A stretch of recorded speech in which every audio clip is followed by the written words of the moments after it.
Well, hello there. You're watching the press preview, a first look at what is on the front pages. Time to see then what is making the headlines with the consultant editor of the Daily Mail, Andrew Pearce, and the associate editor of the Daily Mirror, Kevin Maguire. Welcome. I know you're with us until midnight. More from you in just a moment. First, the front pages then. The Telegraph leads with the arrest of a British person working as a security guard at the British Embassy in Berlin on charges that he spied for Russia. Russia spy sold secret is the headline for the Daily Mirror. Meanwhile, a return to the dark ages is how the Metro describes the plight of Afghans under threat from a resurgent Taliban. Councils face crisis as care referrals and mental health cases amongst children soar. That's a Guardian exclusive, they say. The Financial Times reports that the Biden administration is asking OPEC to increase oil production to try to drive down petrol prices so they don't hinder an economic recovery. Well, more papers due in. We will take a look at them as they emerge. But in the meantime, let's get the thoughts of Andrew and Kevin on one of the main stories for the newspapers, Andrew. This embassy security alert in Berlin. I mean, it's back to the bad old days, isn't it? Yeah, it's like the Cold War all over again. Spies and Russia. And of course, it's a British contractor has been arrested in the embassy in Germany, accused of passing secrets to Russian operatives in Berlin in return for cash. You imagine these days, a lot of the spying is done by cyber warfare, the internet. But actually, it appears, if these reports are true, and we don't know if they are, that secrets were handed over. And that sort of stuff you expect from Michael Caine in some of those great films behind the Berlin Wall. It, of course, comes at a delicate time between Britain and Russia, Germany and Russia, because of the tension caused by the disgraceful way the Russians have treated that opposition leader, Navalny, who was beaten up and poisoned and is in prison. And this is going to cause problems with more tension for Germany and Russia. Russia could be making this up, of course. But the fact is, they spy on us and we spy on them, and we know that. We probably spy on the Germans as well, and they probably spy on us. But it's just a bit unusual now for allegedly a Brit to be caught in the act, if in fact he has been. We're not allowed to name him other than to call him David S. It all adds to the intrigue. Absolutely, it does. And many people have suggested today that Berlin is still a hub, as it was back when the city was split with East Germany. But if you think about Russia as a bad actor in recent years, the list is long, is it not? You know, Ukraine, Crimea, election tampering, Salisbury poisoning. You mentioned Alexei Navalny as well. How should the world be viewing Mr. Putin and Russia, Kevin? Yeah, and of course their biggest prize was probably the election of Donald Trump as president in the USA. Look, they're very assertive.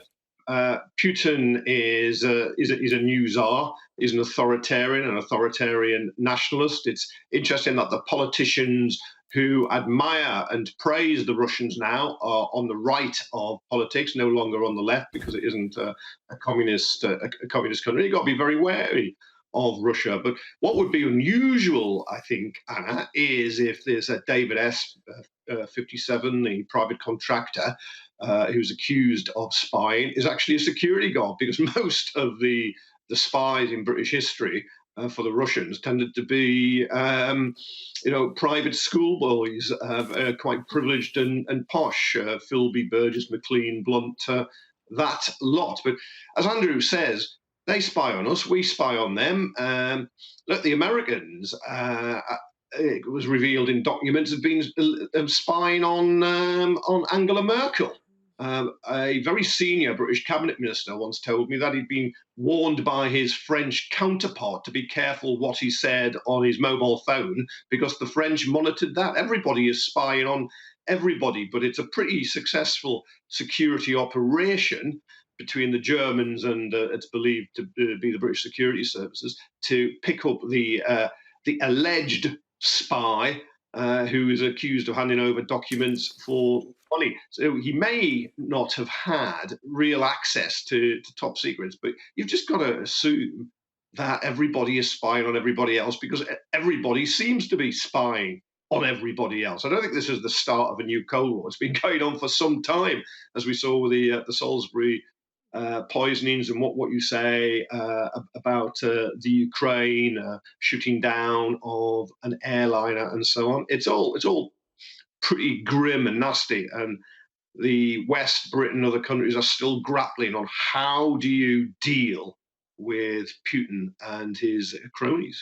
Yes, and Telegraph pointing out details of the information he is alleged to have passed to Russian intelligence have not been made public. So we watch this space, don't we? But let's move on to the Metro. Leading on the plight of Afghans fleeing the Taliban, reports as we might have come to expect. I mean, I presume, the UK and US watch and wait, but horror for people. This is going backwards, isn't it, Andrew? Look, it's horrible, but what's the answer? The moment Trump announced he was withdrawing the troops from the United States, the British presence was pretty much pointless. And Biden felt he had to carry on with the Trump policy. So those American troops are pulling out. Inevitably, the Taliban, Al-Qaeda, were going to step into the vacuum. And 9 of, I think, Afghanistan's 54 capitals have already fallen. The sad part is to hear that people are fleeing to Kabul, the capital, and yet there are reports now that Kabul could fall within 30 to 90 days. It's a complete diplomatic disaster. It's a humanitarian catastrophe. There are all sorts of people saying we should go back in. Well, who? Which British troops do we want to put in there? I'd ask this question to Tony Blair if he's watching. What did this war really achieve? 454 British service men and women killed. Hundreds more have suffered life-shattering injuries. £40 billion down the drain. And within weeks of leaving, the Taliban are going to be back in control. And even the progress made in letting girls go to school, that will all stop because they'll turn the clock back to pre-Victorian England, and women will be third-rate citizens again. The whole thing is it's a disaster from start to finish, and I can't really see what Britain's supposed to do about it. But I certainly don't think we should be sending our troops back in there anytime soon, because history tells you nobody ever conquers in Afghanistan. Well, pre-medieval times, according to the Metro, the costs you outlined there, just the UK, not to mention the US, and that's the problem that Biden had, pointing out that thousands of US soldiers lost their lives fighting. The UK, obviously, Helmand, Lashkar under pressure, Kabul under pressure. 20 years of what? I mean, it's extremely difficult, isn't it, for the Afghan government who feel abandoned. They've lost, Medivac, they've lost all of the backup, logistics and intelligence that comes with foreign forces on the ground, and never mind trying to fight for themselves then, Kevin. Yeah, I went to Afghanistan about 10 years ago. And one of the problems is British troops would be sent in on a rotation. They might be there maximum 6 months, then they'd be out again. But it's a society there in Afghanistan where families and clans tend to stay in the same place. And they just saw people coming in, going out. And the Taliban was never actually defeated. It would just melt away at times. And it's a humanitarian disaster. They're absolutely barbaric. But can you as an outside country, keep going in and trying to just fight them? Or do you have to arm and give aid to the government in Kabul, and it has to do its own fighting, which I think is probably the case. I don't think there'll be many British service people who will want to be going back into Afghanistan and risking their lives. And what would they achieve? Would they just delay the Taliban for another year, another 2 years, another 5 years, another 10 years? Because certainly those who were negotiating in the talks that were held not so long ago, they all appeared rather a bit urbane and reasonable and talked about being very different. Well, it looks like on the ground there isn't, because the Metro is reporting girls as young as 12 being forced to marry Taliban fighters. They have a picture of a refugee girl who's fled with her parents, absolutely tired. There's tales of executions. It is absolutely horrific, but 20 years was a long time for the UK, US, some of the countries to be in that country doing lately air cover and training rather than doing the main fighting. But there were more than 50 British service personnel lost their lives. In fact, the bill, really, the 40 billion, I'm less concerned about, but it's those lost lives, all those who had life-changing injuries. How long can you go on and keep fighting there? If the Afghanis who oppose the Taliban don't do it themselves. Let's try and We should squeeze say two. as well. Yeah, do you mind I was if we just going move to say on? very briefly, Anna, we should Yeah. say as well, I think the death toll for Afghanistani people is unknown, but he's put at a minimum 120,000, a minimum. That's shocking. That's the size of quite a large town in Britain, wiped out, nothing to show for it. Yeah, indeed so. Yeah.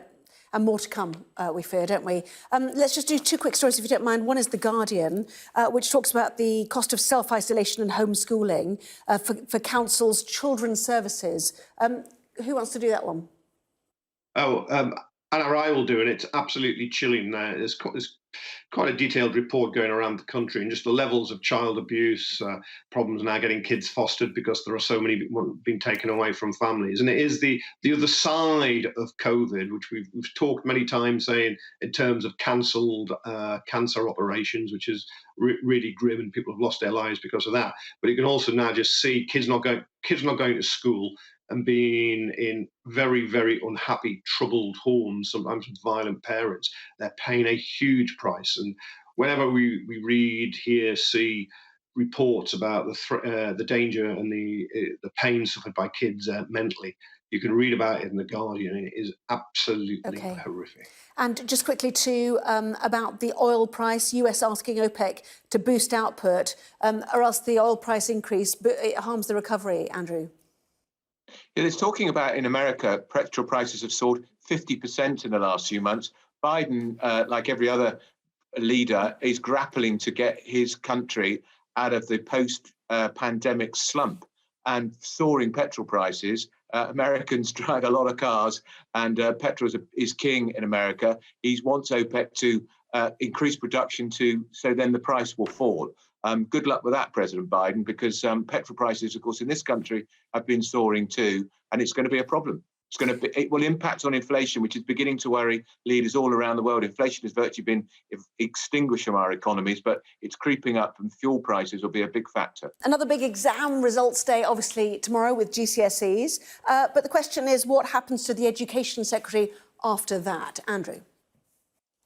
Well, in my school, we used to have something called the sack race when I was in the junior school. He's going to get sacked. He's useless. He's hopeless. He's probably the worst education secretary we've ever had. Some people think it's not his fault, but he's dealt with so many things badly in COVID, such as taking kids all back to school for one day in January when he'd threatened to, well, he was not threatening, he was suing a number of councils in December with public money who were closing schools early because of the Kent variant. A complete shambles from start to finish.